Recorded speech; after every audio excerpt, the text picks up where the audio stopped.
Mary Russell Ferrell Colton was born in 1889 in Louisville, Kentucky, to an engineer, Joseph Ferrell, and Elise Houston. Her father had an explorer's mentality, and in 1866 was one of the first Anglo explorers of Tenaya Canyon, now known as Yosemite National Park. This sense of adventure clearly crossed over to his daughter. Mary Russell studied at the Philadelphia School of Design for Women from 1904 to 1909. Her teachers included Robert Henri, Henry Snell, Elliott Dangerfield, and Peter Moran. Snell, with his tonalist watercolors and plein air paintings, and Dangerfield's use of tonalism with symbolism, were influential on Mary Russell. Mary Russell also had a studio in Philadelphia and worked as a commercial artist and painting restorer. She exhibited with 10 Philadelphia women intermittently over 30 years, called the Philadelphia 10. Mary Russell developed an interest in landscape painting and implemented those plein air, tonalism, and symbolism into her paintings. Some of her best work are small plein air paintings she did in Flagstaff of open fields of Chamisa, barren vistas, and open forests of the Colorado Plateau. In 1912, she married a zoology instructor, Dr. Harold S. Colton. He was from a prominent Philadelphia family and whose great-great-great-grandfather was Charles Willson Peale, the famous painter. They decided to visit the Southwest for their honeymoon after reading Charles Loomis' book, Tramp Across the Continent, in 1892. On June 16, 1912, they summited San Francisco Peak and felt they had found a place they could call home and devote their life to art and science.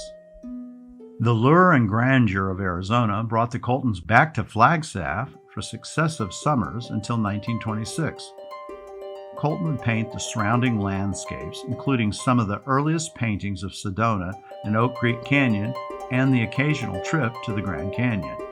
The couple finally settled in Flagstaff permanently in 1928, when northeastern Arizona was sparsely populated and isolated.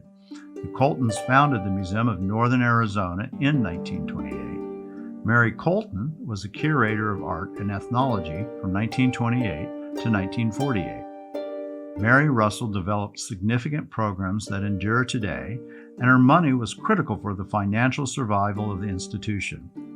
The Arizona Arts and Crafts Exhibition from 1929 to 1936 was an important early venue for Arizona artists. Her paintings reflect the native culture, often of the Hopi, from the Weaver Secaucus to village scenes of the Hopi in their daily life. Of more lasting significance was the Hopi Craftsman exhibit, instituted in 1930.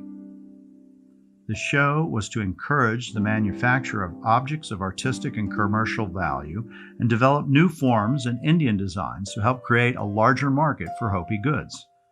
In 1938, Colton, with museum staff employee Virgil Herbert, researched Hopi designs and developed an overlay process to be able to showcase a pure Hopi silversmith design, which is still used today.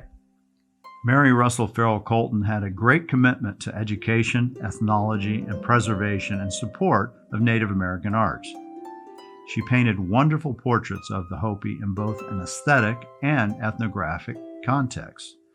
She also organized traveling exhibits of Hopi arts and crafts in New York, Philadelphia, and Washington, D.C. In 1942, she also added an annual Navajo Craftsman Show to the museum's calendar of events. She died in Flagstaff in 1971.